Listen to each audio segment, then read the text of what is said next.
నమస్తే welcome to V3 news లక్ష్యం సమాజహితం నేను ఆకాంక్ష బులెటిన్ల ముందుగా హెడ్లైన్స్ చూద్దాం నేటి వైభవానికి నేటి సొబగులు నిర్మల్లో ఆకట్టుకున్న స్వాగత తోరణాలు నాటి కోటల జ్ఞాపకంగా ఒక తోరణం కాకతీయుల వైభవానికి ప్రతీకగా మరో తోరణం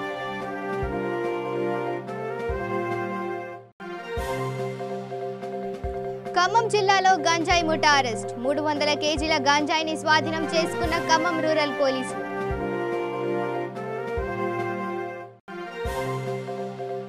ఏపీ కేబినెట్ భేటీ షురు సమావేశంలో ఏపీ రాజధానిపైనే ప్రధానంగా చర్చ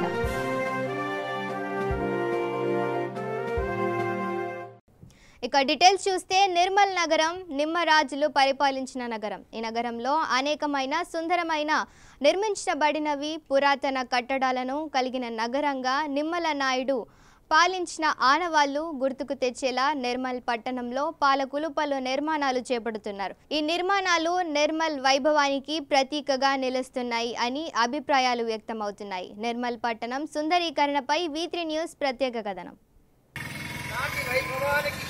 నేటి సొగసులు నిర్మల్ జిల్లాలో ఆనాటి పూర్వకాలపు నాటి వైభవాలు చూడటానికి హైదరాబాద్ నాగ్పూర్ హైవేలో ఉన్న నిర్మల్లోకి ప్రవేశించే తోరణం ఆనాటి రాజుల యొక్క దర్పణానికి అద్దం పడుతుంది ఈ తోరణం. మరి అదేవిధంగా మంచిర్యాల్ నిర్మల్ ప్రాంతంలో ఉన్న తోరణం కూడా కాకతీయుల నాటి వైభవం ఏ విధంగా ఉండేదో అలాంటి కాకతీయుల వైభవాన్ని తెలియజేసే తోరణం మంచిర్యాల్ మరియు నిర్మల్ యొక్క హైవే పైన నిర్మించడం జరిగింది. మరి అదే కాకుండా నిర్మల్ పట్టణాన్ని అతి త్వరగా జిల్లా ఏర్పడిన 2.5 సంవత్సరాల్లోనే మంత్రి ఇంద్రకరణ్ రెడ్డి గారు వారి ప్రత్యేక శ్రద్ధ తీసుకొని నిర్మల్ అన్ని విధాలుగా అన్ని రంగాలలో పైనంపై V3 news ground report. Telangana రాష్ట్రం ఏర్పడిన నాటి నుండి నిర్మల్ పట్టణ అభివృద్ధిపై మంత్రివర్యులు అల్లోల ఇంద్రకరణ్ రెడ్డి ప్రత్యేక శ్రద్ధ చూపుతున్నారు. ఈ నేపథ్యంలోనే వాటితో పోల్చితే నిర్మల్ నాటికి కొత్త హంగులు సంతరించుకొని సుందరీకరణ పనులు చేపడుతుందని పలువురు అభిప్రాయం వ్యక్తం చేస్తున్నారు. తెలంగాణ వచ్చిన తర్వాత నిర్మల్ జిల్లా కేంద్రంగా ఏర్పడిన నాటి నుండి పట్టణంలో నానాటికి పెరుగుతుంది. నాటి ఉమ్మడి ఆదిలాబాద్ జిల్లాలోని నిర్మల్ రాజకీయ కేంద్రంగా వెలుగొందిన నిర్మల్ పట్టణం నాటి నాయకులు అభివృద్ధిలో వెనుకబడిన తెలంగాణ వచ్చిన తర్వాత జిల్లా కేంద్రంగా ఏర్పడిన నాటి నుండి నిర్మల్ పట్టణం మాత్రం జిల్లాల కంటే శరవేగంగా అభివృద్ధి చెందుతూ వస్తుంది. నిర్మల్ పట్టణంలోని సుందరీకరణ పనులు కొన్ని నిర్మాణ దశలో ఉన్న మరికొన్ని పూర్తిగా ప్రజలకు కనువిందు చేస్తున్నాయి. ఇలా పురాతన కట్టడాలకు ప్రతిరూపంగా ఉన్న చారిత్రక పట్టణం నిర్మల్. వాటికి తోడు నూతన నిర్మాణాలతో సర్వాంగ సుందరంగా మారుతుంది. నిర్మల్ నుండి ప్రాతినిధ్యం వహిస్తున్న రాష్ట్ర అటవీ దేవాదాయ న్యాయశాఖ మంత్రి అల్లోల ఇంద్రకరణ్ రెడ్డి పట్టణ అభివృద్ధికి ప్రభుత్వం నుండి కావాల్సిన నిధులను మంజూరు చేయించేందుకు ప్రత్యేక శ్రద్ధ ఉన్నట్లు అధికారులు ప్రజలు అంటున్నారు.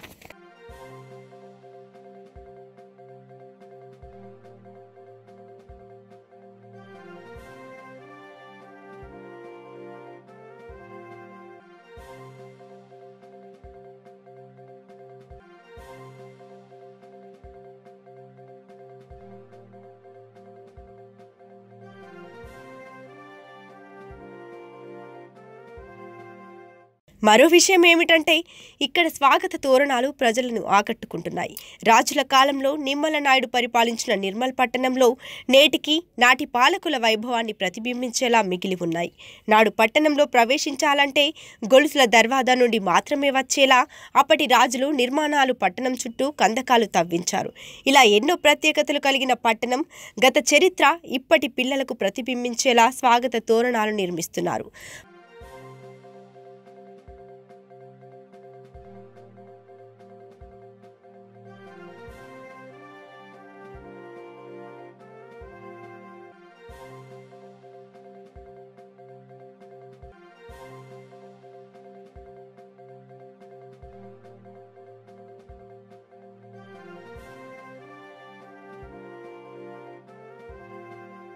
ప్రస్తుతం నిర్మల్ నుండి మంచిర్యాల వెళ్లే దారిపై తెలంగాణ సంస్కృతి సంప్రదాయాలకు ప్రతిరూపంగా కాకతీయుల వైభవానికి చిహ్నమైన కాకతీయ తోరణం నిర్మల్ నుండి హైదరాబాద్ వెళ్లే జాతీయ రహదారిని కలిపే ప్రాంతాల్లో నిర్మల్ చారిత్రక ప్రతిరూపాలైన నిర్మాణాలను గుర్తుకు తెచ్చే మరో స్వాగత తోరణం నిర్మిస్తున్నారు. ఇది పూర్తి కానున్నాయి. ఇవే కాకుండా నిర్మల్ పట్టణంలో రోడ్డు మధ్యలో ఏర్పాటు చేసిన సెంట్రల్ లైటింగ్, డివైడర్ మధ్యలో నాటిన మొక్కలు మరియు యుఎస్ క్యాంప్ ఆఫీస్ ముందు నిర్మించిన వాటర్ ఫౌంటైన్ నిర్మల్ కొయ్య బొమ్మలు ఆసియా ఖండంలోనే ప్రసిద్ధికి ఫౌంటైన్ గుర్తు చేస్తుంది. మరి అదే కాకుండా నిర్మల్ బస్టాండ్ వద్ద మినీ ట్యాంక్ బండ్ వద్ద నిర్మించిన 1000 ఊడల మర్రి మరియు నిర్మల్ బూర్జులు ఏ విధంగా ఉన్నాయో వాటికి ప్రతీకగా నిర్మించడం జరిగింది. అదే కాకుండా హిందుత్వానికి పౌరుషం నేర్పిన హిందూ ధర్మ రక్షణ కోసం నిలిచిన ఛత్రపతి శివాజీని అతిపెద్ద విగ్రహాన్ని మంచిర్యాల చౌరస్తా ప్రాంతంలో 22 కోట్ల రూపాయలతో అతి త్వరలో ప్రారంభించబోతున్నారు.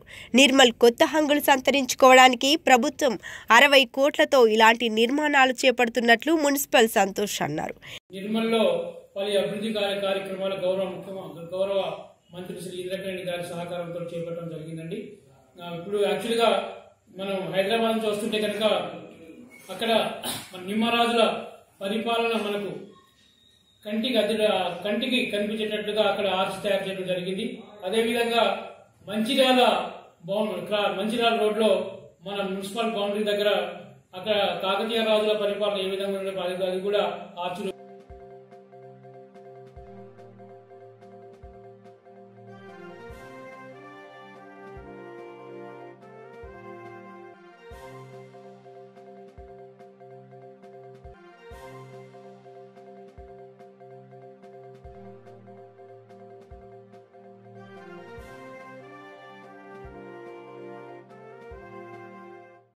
ఇక ఖమ్మం జిల్లా ఖమ్మం రూరల్ మండలంలో గంజాయి తరలిస్తున్న ముఠాను పోలీసులు అదుపులోకి తీసుకున్నారు. వరంగల్ క్రాస్ రోడ్డు వద్ద భద్రాచలం వైపు నుంచి హైదరాబాద్కు కంటైనర్లు అక్రమంగా తరలిస్తున్న 300 కేజీల గంజాయిని ఖమ్మం రూరల్ పోలీసులు స్వాధీనం చేసుకున్నారు.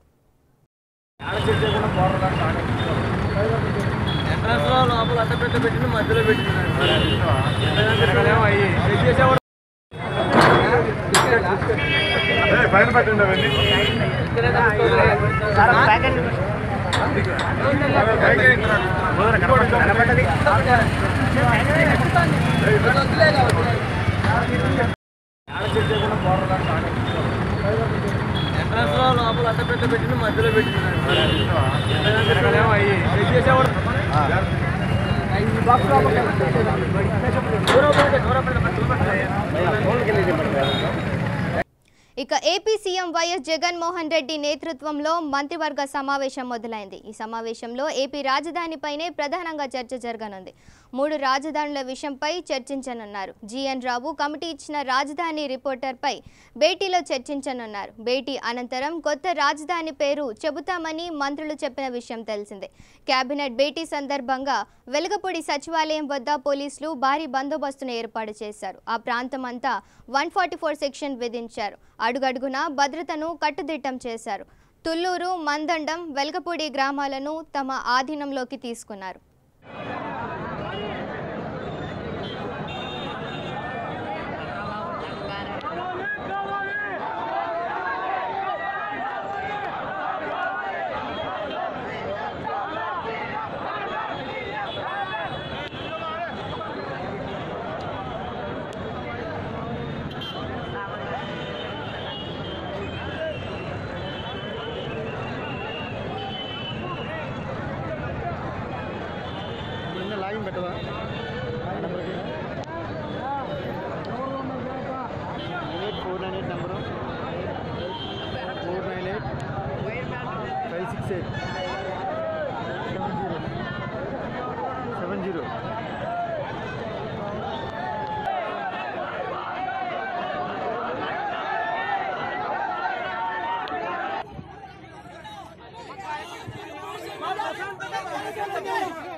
ఇక ఏపీ రాజధానిగా అమరావతినే కొనసాగించాలంటూ బీజేపీ రాష్ట్ర అధ్యక్షుడు కన్నా లక్ష్మీనారాయణ మౌన దీక్ష ప్రారంభించారు. ప్రధాని మోదీ శంకుస్థాపన చేసిన ప్రదేశంలో మౌన దీక్షకు దిగారు. కొంతమంది బీజేపీ నేతలు కూడా ఆయనతో పాటు దీక్షలో పాల్గొన్నారు. రాజధాని శంకుస్థాపన పవిత్ర మట్టికి పూజలు చేసి కన్నా ఈ దీక్ష మొదలుపెట్టారు. గంట పాటు ఆయన దీక్ష చేయనున్నారు. దీక్ష శిబిరం దగ్గరకు అమరావతి రైతులు పెద్ద ఎత్తున వచ్చారు. గత ప్రభుత్వం అధికారికంగా అమరావతిని రాజధానిగా ప్రకటించినప్పుడు దానికి కేంద్రం భూమి పూజ చేసినప్పుడు ప్రస్తుత ప్రభుత్వం రాజధానిని మార్చాలనుకోవడం ఎంత మాత్రం సమంజసం కాదంటున్నారు కన్నా. అమరావతి రైతులకు ప్రభుత్వం అన్యాయం చేస్తోందని, వికేంద్రీకరణ వల్ల అభివృద్ధి సాధ్యం కాదని ఆయన చెబుతున్నారు.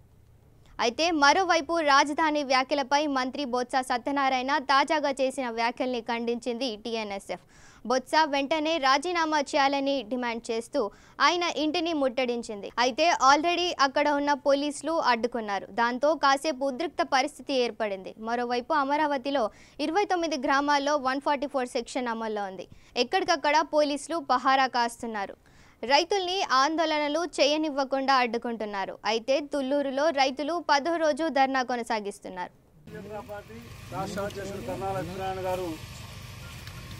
రాజధాని ఇక్కడే ఉండాలనే దాంతో నిన్న భారతీయ జనతా పార్టీ రాష్ట్ర వ్యాప్తంగా జరిగిన సమావేశంలో ఒక నిర్ణయం తీసుకొని శ్రీకాకుళం నుండి అనంతపురం దాకా ఒకటే మాట భారతీయ జనతా పార్టీది ఈ రాష్ట్ర రాజధాని అమరావతిలో ఉండాలని ఒక నిర్ణయాన్ని ఆయన ప్రకటించి దానికి వేళ భారతీయ జనతా పార్టీ నాయకులందరూ కూడా మౌనం చేస్తే ఇక్కడ రైతుల మద్దతుతోటి అందరూ కలిసి చేయాలని నిర్ణయించారు. 9 గంటలకు మొదలవుతుంది.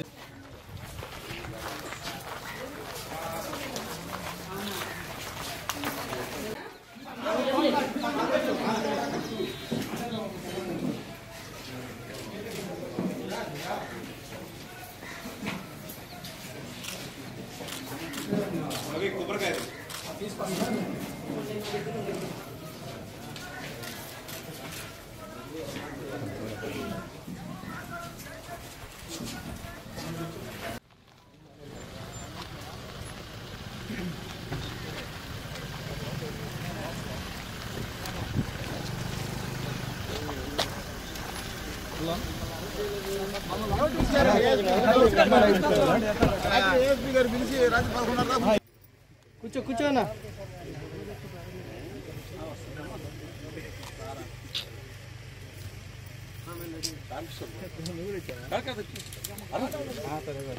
అన్నది గుంటూరు క్రీజ్ నుంచి వస్తుందా సార్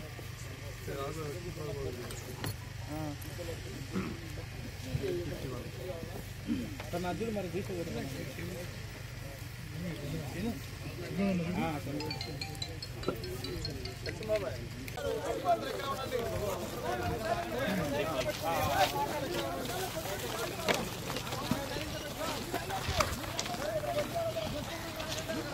పార్టీ రాష్ట్ర అధ్యక్షుడు కన్నా లక్ష్మీనారాయణ గారు రాజధాని ఇక్కడే ఉండాలనే దాంతో నిన్న భారతీయ జనతా పార్టీ రాష్ట్ర వ్యాప్తంగా జరిగిన సమావేశంలో ఒక నిర్ణయం తీసుకొని శ్రీకాకుళం నుండి అనంతపురం దాకా ఒకటే మాట భారతీయ జనతా పార్టీది ఈ రాష్ట్ర రాజధాని అమరావతిలో ఉండాలని ఒక నిర్ణయాన్ని ఆయన ప్రకటించి దానికి వేళ భారతీయ జనతా పార్టీ నాయకులందరూ కూడా మౌనం చేస్తే ఇక్కడ రైతుల మద్దతుతోటి అందరూ కలిసి చేయాలని నిర్ణయించారు. 9 గంటలకు మొదలవుతుంది.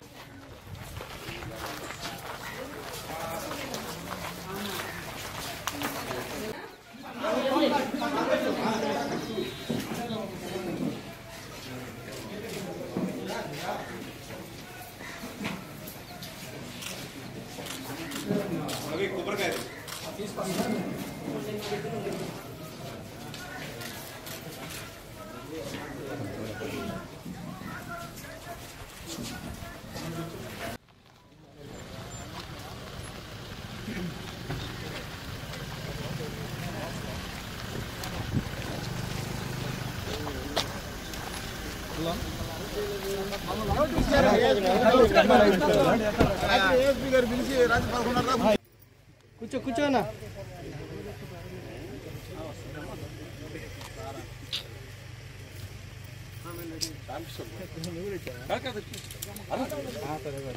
అన్నది గుంటూరు క్రీజ్ నుంచి వస్తుందా సార్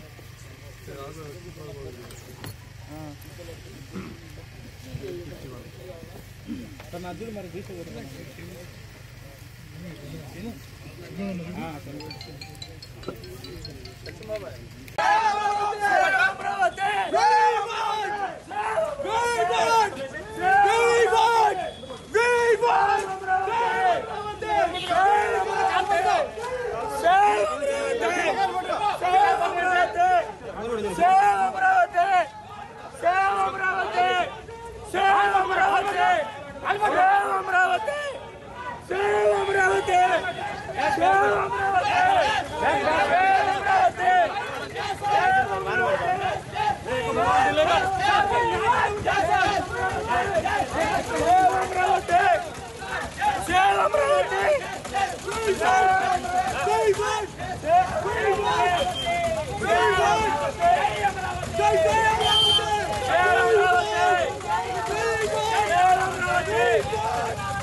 బాల కార్మికుల వినడే గోస. నిజామాబాద్ జిల్లా రూరల్ మండలంలోని కొందరు ఇటుక బట్టి యాజమానులు యథేచ్ఛగా బాల కార్మికుల చేత పని చేయిస్తున్నారు. దీనిని ప్రశ్నించగా వాళ్ళు సంబంధం లేని సమాధానాలు చెప్తున్నారు. మరి ఇకనైనా ఉన్నత అధికారుల దృష్టి సారించి ఇటుక బట్టి యాజమానులపై కఠిన చర్యలు తీసుకోవాలని కోరుకుంటున్నారు.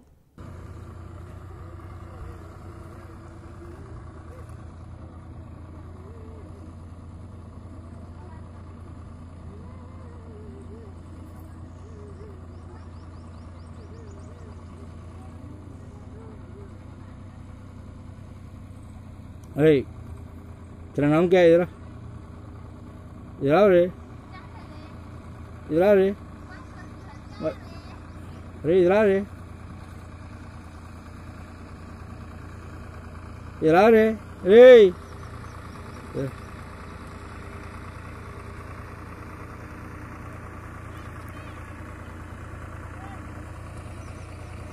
इधर तेरा नाम क्या है? अबे काम कर रहे? काम कर रहे? हाँ काम कर रहे क्या? अरे बोलो जी.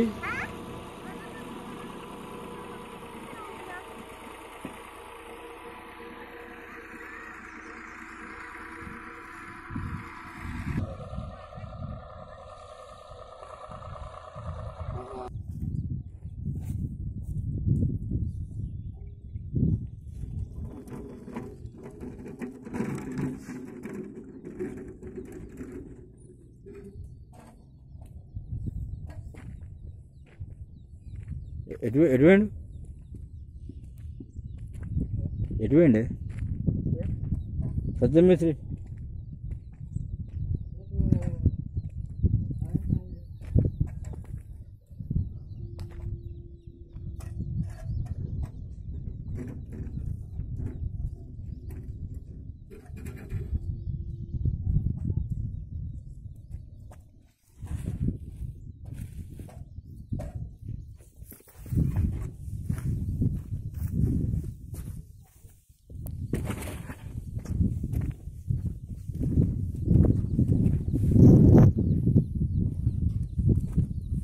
సత్యం మేస్త్రి ఉన్నాడా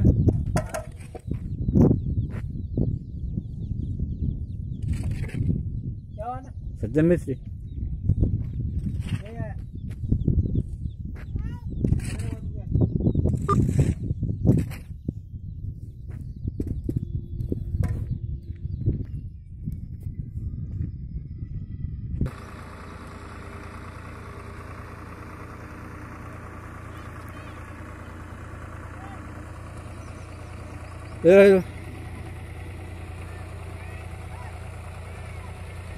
तेरा नाम क्या है? अबे काम कर रहे? काम कर रहे? हाँ काम कर रहे क्या? अरे बोलो जी।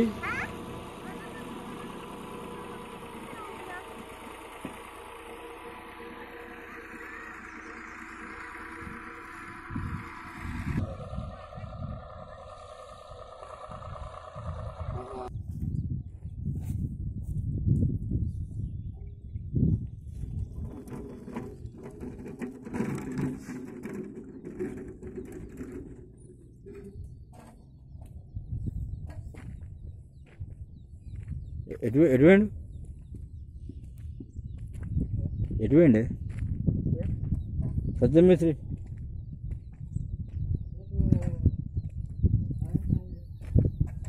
ఇక సంగారెడ్డి జిల్లా కొండాపూర్ మండలంలోని మన్సన్పల్లి గ్రామంలో దారుణం చోటు చేసుకుంది. ఓ ప్రైవేట్ స్కూల్లో అనుమానాస్పద స్థితిలో యాదయ్య అనే వ్యక్తి మృతి చెందాడు. మృతికి గల కారణాలు ఇంకా తెలియాల్సి ఉంది.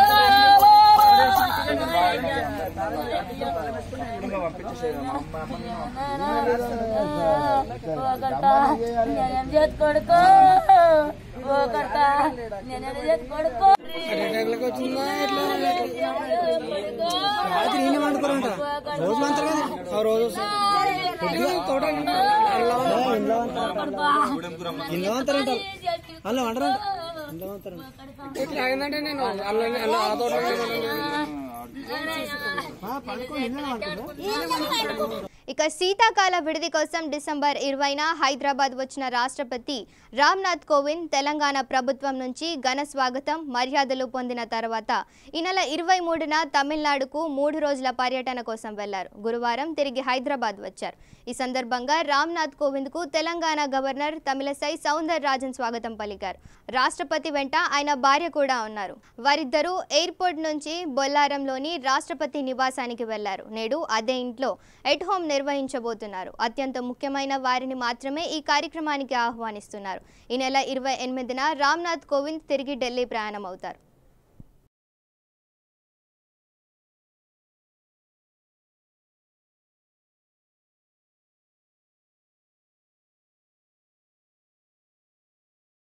ఇక బులెటిన్ ముగించే ముందు హెడ్లైన్స్ మరోసారి చూద్దాం. నేటి వైభవానికి నేటి సొబగులు నిర్మల్లో ఆకట్టుకున్న స్వాగత తోరణాలు. నాటి కోటల జ్ఞాపకంగా ఒక తోరణం. కాకతీయుల వైభవానికి ప్రతీకగా మరో తోరణం.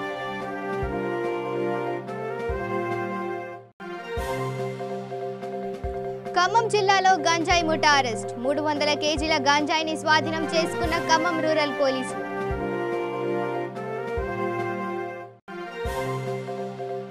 ఏపీ కేబినెట్ భేటీ షురు. సమావేశంలో ఏపీ రాజధానిపైనే ప్రధానంగా చర్చ.